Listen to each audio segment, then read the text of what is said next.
Hey guys, welcome back. Today on The Untidy Artist, we're making soap. We'll be making a hot process soap using coffee as the base of our soap.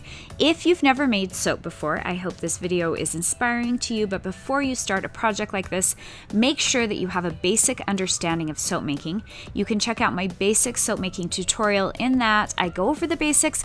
I also give you a lot of tools in the notes and different places that you can reference to learn more about soap making.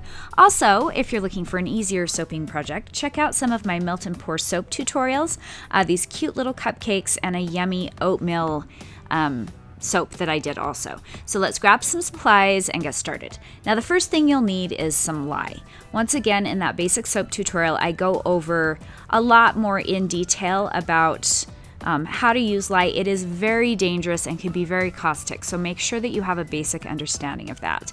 So obviously our first ingredient in soap is lye, and then we also need our oils. Now I've already gone ahead and measured out my oils. These are all of my solid oils. I will include a recipe below. I've got some organic sustainable palm oil, some coconut oil that I just purchased at my grocery store, some cocoa butter, and this will help with the hardness of our soap, and some shea butter, which will also help with the hardness a little bit of the soap, but it's also very skin loving, and it's just a really beautiful oil to use in soap. Then I've already measured out my olive oil, and I'll also be using some canola oil, which can also be called rapeseed oil. And then as our liquid, I've got some double brewed coffee. So this is coffee that I brewed once and then I just brewed it again so it's double strength. And then I have some coconut milk powder that I'll be adding into the soap to make it creamier and just more fun for the skin. And I have my fragrance oil, and I've got some mica that we're going to add to give our soap some sparkle.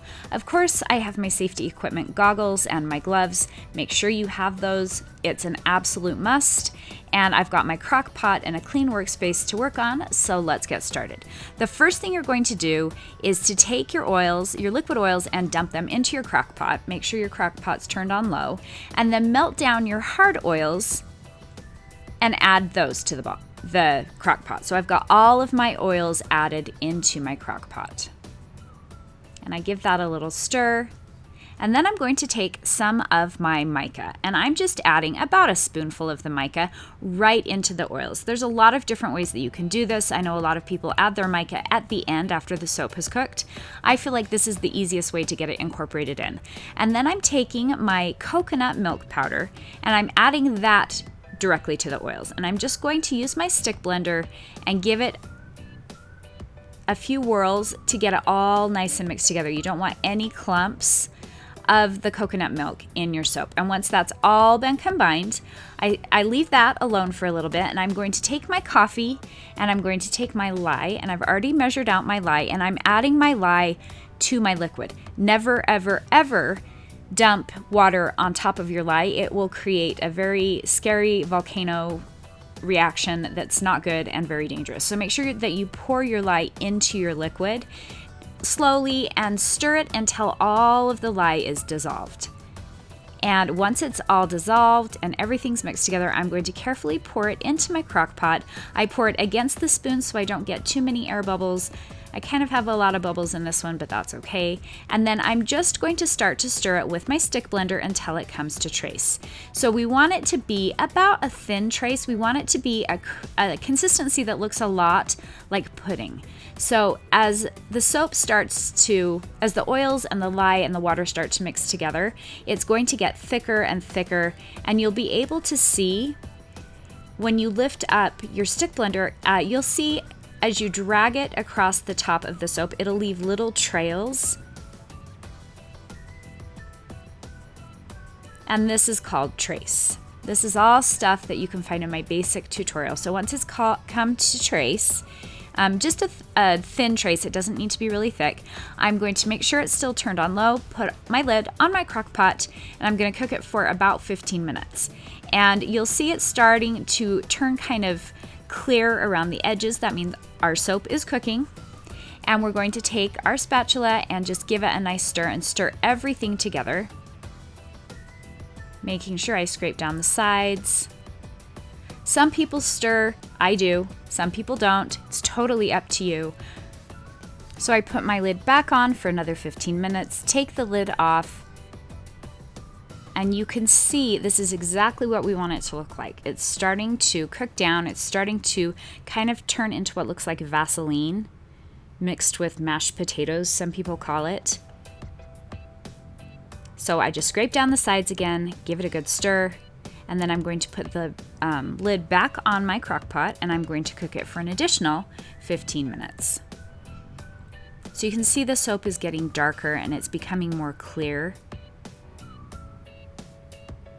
It's exactly how we want it to look. And if you ever have some of the oils start to separate, that's another reason I like to stir. I just stir that all back in.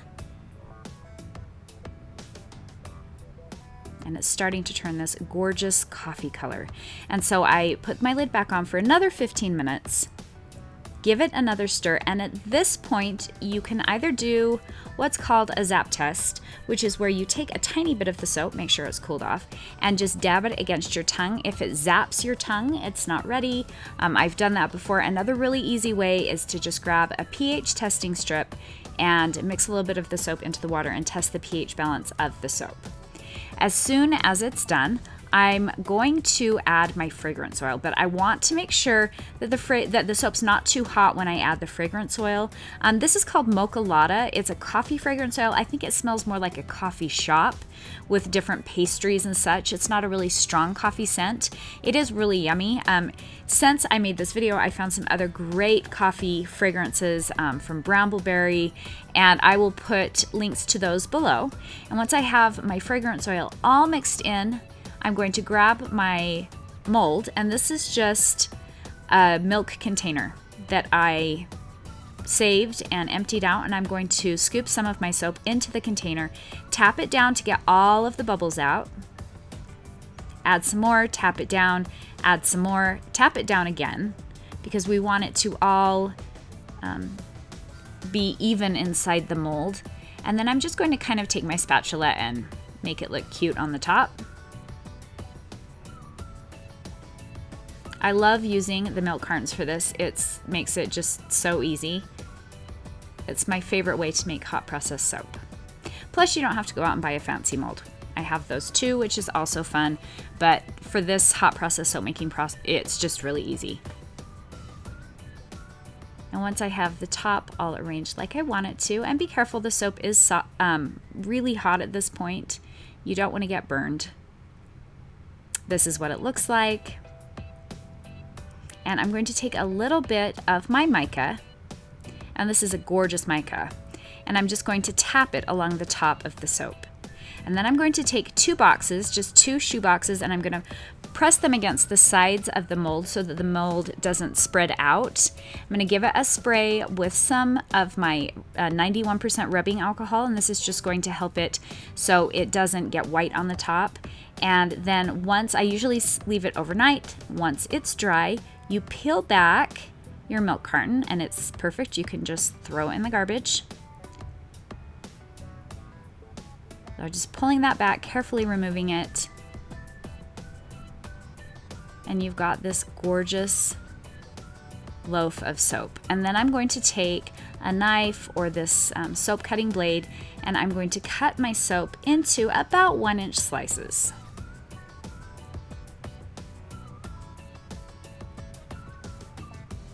And you can see how beautiful this soap is.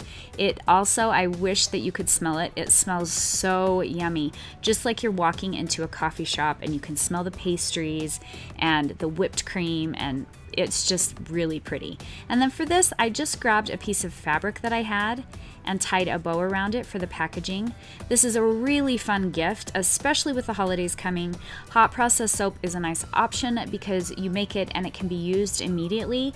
The longer you let your soap sit, the more the water evaporates out of it and the harder the bar becomes.